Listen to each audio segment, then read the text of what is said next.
Good morning, Dr. Jaishankar. Always nice to have you with us, and welcome to the first edition of the ET World Leaders Forum. You've been around now from Ukraine to Singapore. Now we have you in Delhi, all in a space of a week or so. My question, how was the train ride? I could have done with a Vande Bharat.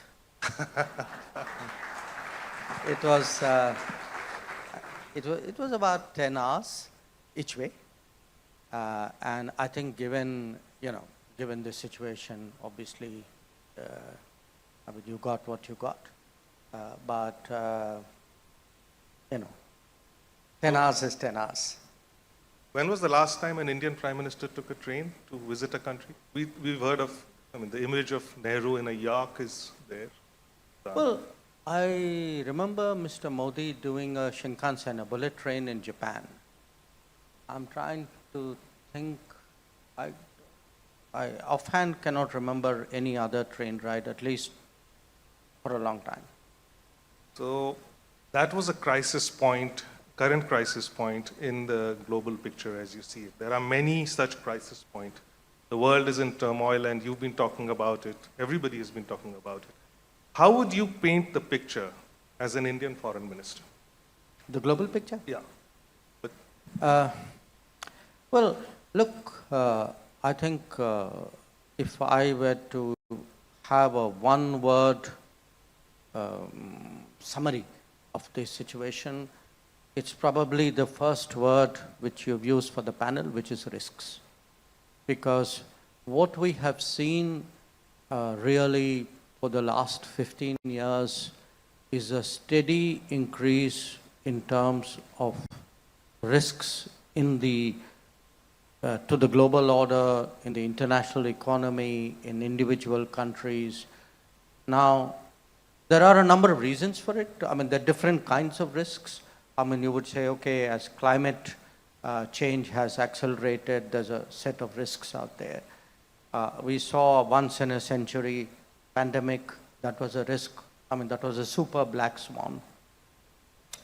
But there are risks which are coming actually out of the process of change. Because there's global change, and change by nature is disruptive. And, you spoke about Ukraine. That's an example. Not the only one. So if there's a major war going on in Europe, there's a huge conflict going on in West Asia and the Middle East. There are tensions around Asia. There's a revival of border territorial claims and border frictions. Those are actually, with each one of them, the risks mount. There are risks to supply chains today, not just Houthis in the Red Sea. It could be climate risks, there could be pandemic risks. There are technology risks. The idea that there are borders and borders are some kind of hard line and problems can be stopped on that side of the border, I think those days are over. So look at it any which way. To me, every government, consciously or otherwise, is today assessing risks, and the majority of policies are on de-risking. That sounds a bit defensive. There's other aspects. The ones who do it better have the ability then to explore opportunities, but the focus of the world is in de-risking. Part of the core decision-making of this government, what is our strategy? Is it a mitigation strategy? Is it a leveraging strategy? Or is it just a managing strategy? In a kind of way, it's an all of the above. But if you manage it well, if you de-risk it well, then you have many other options. I just kind of turn you back to the COVID era, okay? There were countries, everybody came out of the COVID badly. Those who came out less badly came out well. Now, I think we were among the countries who, largely because we followed our own, our own understanding of our own society and didn't listen too much to pre-advice which we were getting in large quantities, we actually took a number of steps during that period, which allowed us to come out much better out of COVID than the rest of the world. In a way, you could say that, I mean, to me, one big lesson out of COVID was health security, food security, manufacturing security. Okay. Now, a lot of our policies today, when you say make in India, it's part of de-risking. When you say that, look, we will produce our own vaccines, and at that time many people questioned it. That's also part of de-risking. When we sometimes intervene to ensure that our food markets are stable, that too is part of de-risking. Now, if you've done a good job in de-risking, then you can actually have the luxury to explore other opportunities.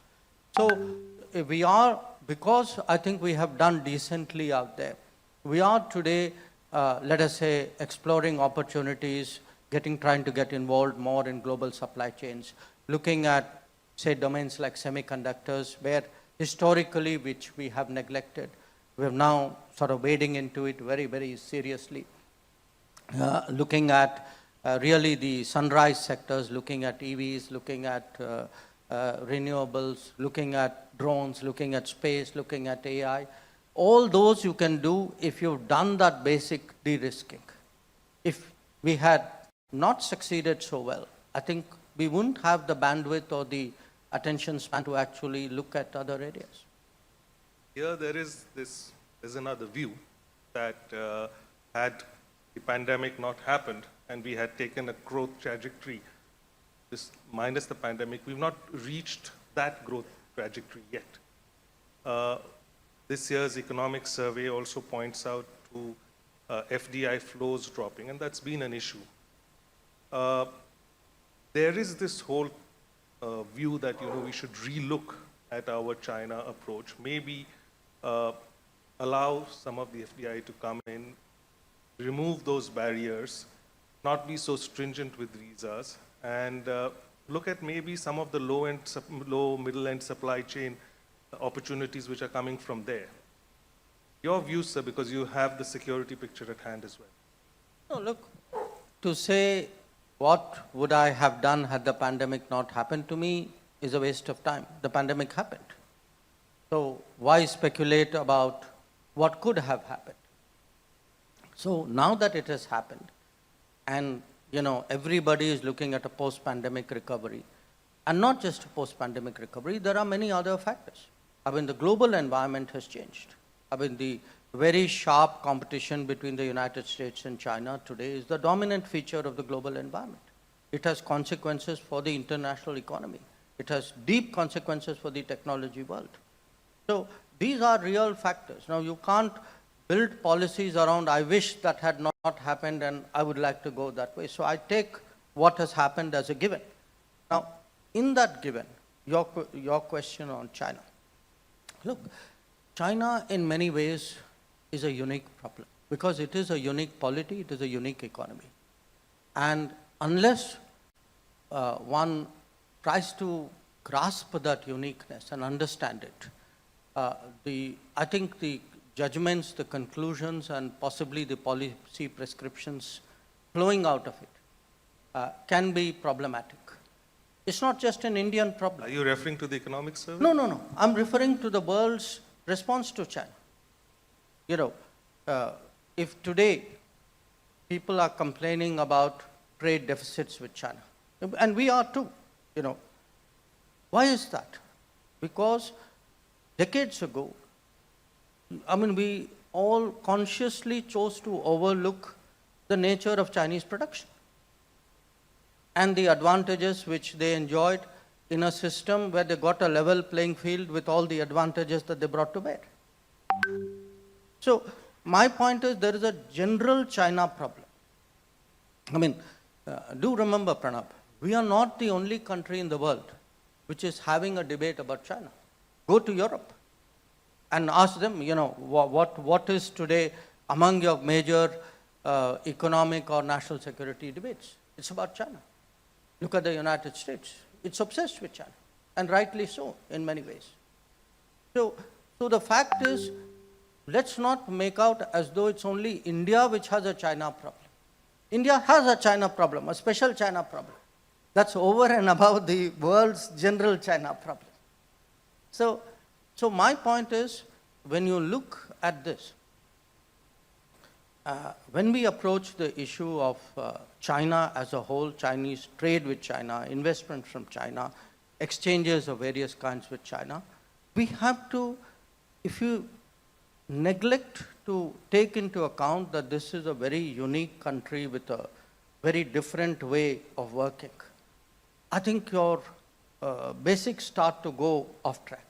So once you understand that, because there is a general problem with China as well as our own situation, I mean, all of you know we have a very difficult situation in the border for the last 4 years. I think the sensible response to it is to take the precautions which a country like India should be taking. Now, it has never been the government's position that we should not be having investments from China or doing business with China. It is that investment, because we are largely talking investments here. When it comes, trade is a different matter. I mean, I'm happy to talk about why we should be manufacturing more. But on the investments issue, I think, to me, it's common sense that investments from China would be scrutinized. I think the border and the state of relations between India and China call for it. But I think even if countries who do not have a border with China are scrutinizing investments from China. I mean, Europe doesn't have a border, America doesn't have a border, but yet they're doing that. So the fact is, the issue is not do you have investments from China or not. It's not a yes or no answer. It is what should be the appropriate level of scrutiny, how should you handle it. And when you look at that, sometimes, when I read stuff, including in your newspaper, where people say, we should clearly identify this is national security. It doesn't work that way anymore.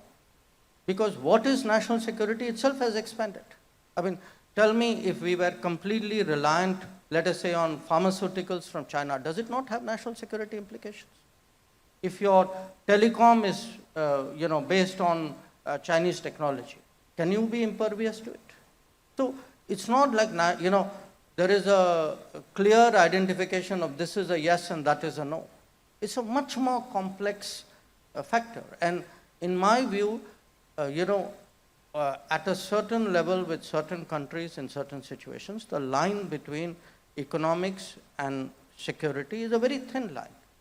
So I wouldn't, sharpen this and make it a kind of a yes or no, we should, be allowing them open door, or we should close the door. It's nobody's case that either of those two options should be there.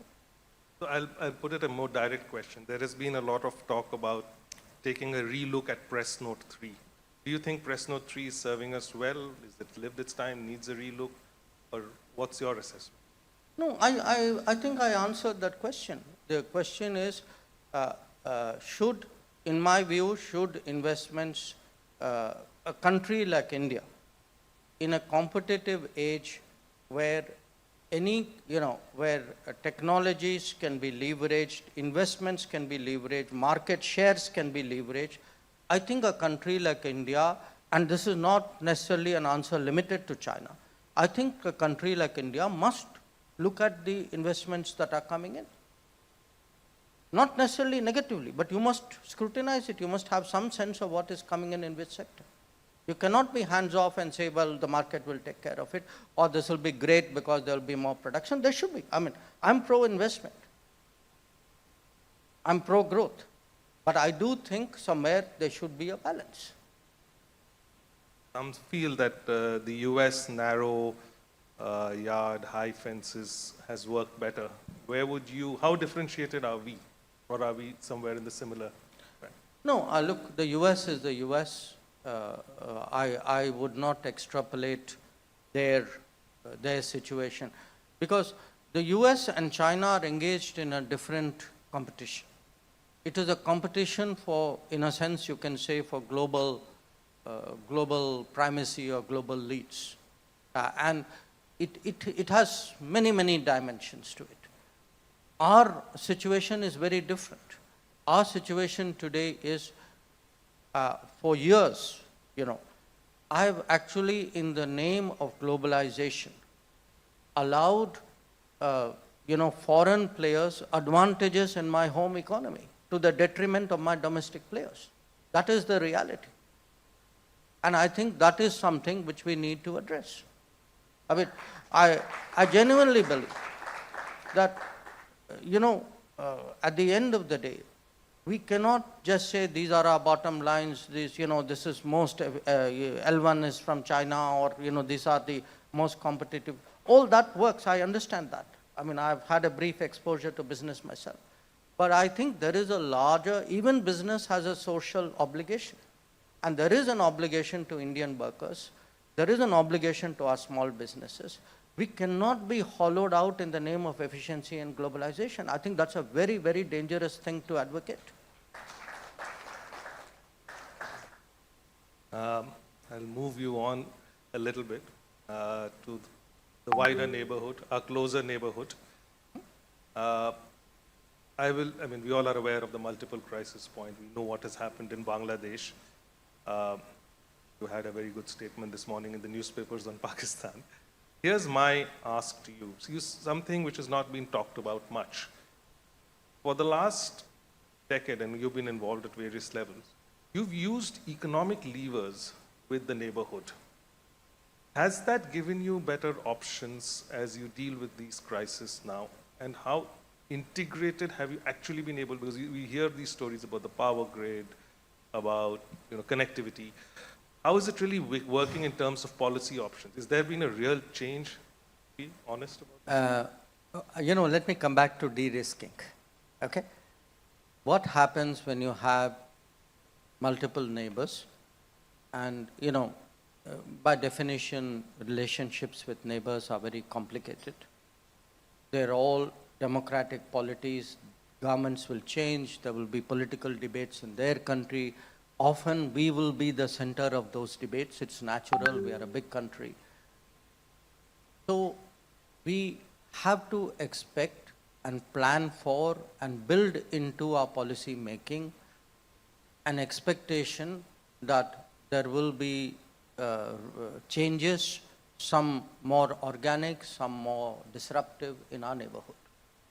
How do you then deal? How do you stabilize? Because I'm now de-risking the neighborhood. Okay. You do that by creating the factors of stability. If two countries are linked by, let us say, a power grid, actually you have secured both ends. One is a producer, one is a customer, both have an interest in keeping it going. If you have a fuel pipeline, the same logic applies. If you have more trade, if you have more tourism, let's say, take Bangladesh. There's a lot of medical tourism which happens out of Bangladesh. Okay, the patients benefit there, the industry benefits here. So the whole point is, for the last 10 years, when we've been talking about neighborhood first, the entire exercise is about making sure that there are so many connections in so many domains which are so indispensable, which are so deep, which are so central to everybody's calculation, that the factors of volatility get relatively diminished. So whatever happens finally, people will say, okay, we may have those differences, but there's that reality out there. And I think that's good for us. Are you seeing that change happening in Bangladesh with the interim administration? People are talking about extradition requests to receive. No, look, you are in the newspaper business. For you, it's a 24-hour cycle. I'm in the diplomacy business. For me, I'm prepared to wait at least a few months for anything to fructify. So, I think I would not be in a hurry to call out situations. And look, I'm not saying that to be evasive or diplomatic. I urge you to look, for example, at our relationship with Maldives last year. A year ago, people were predicting all kinds of things about our relationship. The fact is, the factors of stability at the end of the day kicked in. Look, let me tell you one thing. Our neighbors eventually do know when COVID happened, they got their vaccines because of us. When Ukraine conflict happened, many of them got their fertilizers and their food grains because of us. When, difficult situations happen, ask Sri Lanka. I mean, had Sri Lanka waited for the IMF to deliver, God only knows what would have happened. The fact is, we stepped in much faster, much less conditional, and in much larger volumes. So, at the end of the day, the neighborhood today knows the realities. And I think it's important, look, if we invest in the neighborhood and the neighborhood invests in us, I guarantee you this would be a far more stable, predictable, resilient region. Because I expect this is going to be a very choppy decade. We're going to, because we have two big problems. Don't think that's the end of it. We're still in the first half of the decade.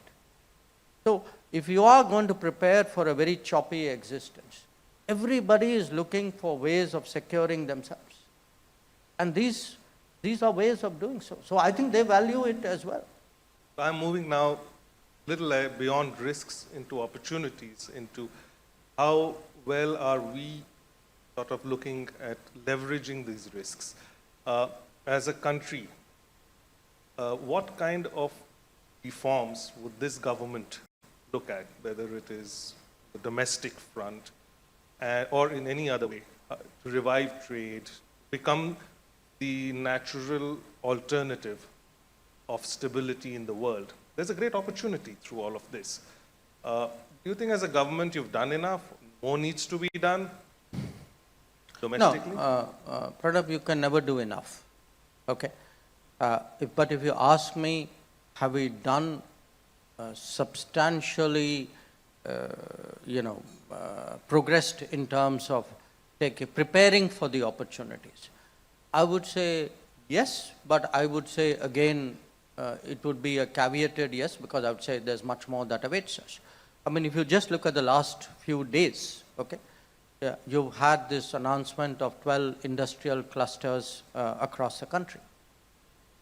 You've had an announcement of many more roads and railway lines. Okay. You've had announcements of major deep water ports in this country. So the fact is, if one were to clinically, and this is not a politically colored analysis, if one were to think back about where have there been shortcomings on our part nationally, I think our infrastructure development was way, way behind what it should be. Our focus on manufacturing was not what it should be. Our support for agriculture was not what it should be. I think each one of these is being rectified. Now, you can't cold start something. You can't come in on 2014 and say, I want to change everything and I'll take it from second gear to fifth gear at one go. It's going to be, there's going to be a kind of build-up. And my sense is, as we hit the third term, a lot of the homework, the preparation, the experience, the relationships, the confidence which we have built up will all kick in. And, when you say, I agree with you. I mean, on the, one of the problems with de-risking is it sounds defensive and it can make you defensive. A country like India should not be defensive. I think we should today be looking at global opportunities. And I see today that the reworking of supply chains as a major global opportunity. I see new businesses, we have to leapfrog. That today, even on semiconductors, for example, there's a debate in this country. Should we be investing in this sector or not? The fact is, if you say, well, that investment is very big because I still have those problems to attend, that means you will always be behind the curve. You will be 25 years behind the world because you're still looking at 25-year-old problems to solve. So you have to figure out how to fix the legacy issues while also thinking ambitiously about the future. So, I mean, to me, whether it's the industrial clusters, whether it is the semiconductor push we are making, whether it is our desire to attract more, creating a more enabling environment for manufacturing, they come as a package. But let me ask you a slightly political question. Has the outcome of the recent election slowed down the process for you, or has it delivered a message to actually hasten it? How are you guys seeing it in the government? If you look between early June and we are now end August, just think back at all the decisions that have happened in these 3 months. I think you have the answer. So the pace has quickened, you say? Oh, absolutely. Absolutely. So this is Vande Bharat plus plus. Yes, indeed. Okay. Moving on from here, the other theme in this panel is the responsibility. And you've also been speaking about it at various places, that India should do more. I think one of going to Russia, going to Ukraine, even when the crisis in West Asia, you were in Iran, that's on the risk side. Is there more? We look at you working on new scripts with the Quad, etc. Without, taking a broad brush at all of this, what kind of role are you telling the world India can play? First of all, I think there are two kind of preparatory points here. One, should we be doing more? Because I don't think there is a deep awareness in this country or a deep consensus in this country that we should be doing more. I think there are obviously people who believe that. There are people who are more skeptical. Sometimes they attribute political coloring to what we do. So here's a very, very simple point. Today we are the 5th largest economy. Let's say end of the decade, maybe we'd be 3rd.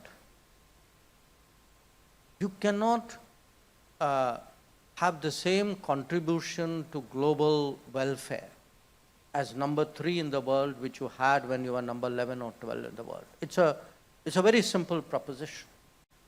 Our stakes in the world are higher. Our capabilities are greater. The expectations of the world are different. And our interests are there. Now, often they merge. It's not either or. If you look today at the Middle East, we sent a lot of ships to the Arabian Sea when those attacks were happening. In fact, at one point, I think after the United States, we were probably the biggest deployment out there. Now, I put it to you, look, our trade was at stake, but the region's trade was at stake as well. And somebody had to step forward and help with the stabilization. So the idea that, there are bigger powers out there, or, the problem's going to be taken care of, and I don't need to worry about it, I think that era is over. One part of it is we've become bigger. The other is others, those on whom the world historically relied on, particularly the United States, I think they're also much more stretched today. So we have to be realistic about what, let us say, we could expect from others in such a situation. I often compare it, to the tsunami. In 2004, when we had the tsunami in the Indian Ocean, a very large part of the response actually came from outside the Indian Ocean. It was led by the US, but you had Europe and you had Japan, you had Australia. We were there very prominently. Today, God forbid, something like that happens. I think the responses will largely be out of the region itself, because I'm not sure the others have the capability and the inclination to do what they did 20, 30 years ago. So I do think, as part, when we speak about, let us say, the rise of India, we must have a parallel conversation. We must grow our capabilities, but side by side, if we are getting so much out of the world, we must also have a conversation side by side. What are we doing for the world and with the world? I think we all are running out of time, but just this thing about how are you de-risking yourself from the US presidential elections? No, I have no risks. Do business with anyone. And absolutely the last question. What did Zelensky tell you? What, sorry? What did Zelensky tell you? About what? How, did he tell you anything as to whether he can talk with Putin, not talk with Putin? Is there a possibility? No, look, what Zelensky told us stays between Zelensky and us. On that note, thank you, Dr. Jaishankar. Always a pleasure having you over. Thank you.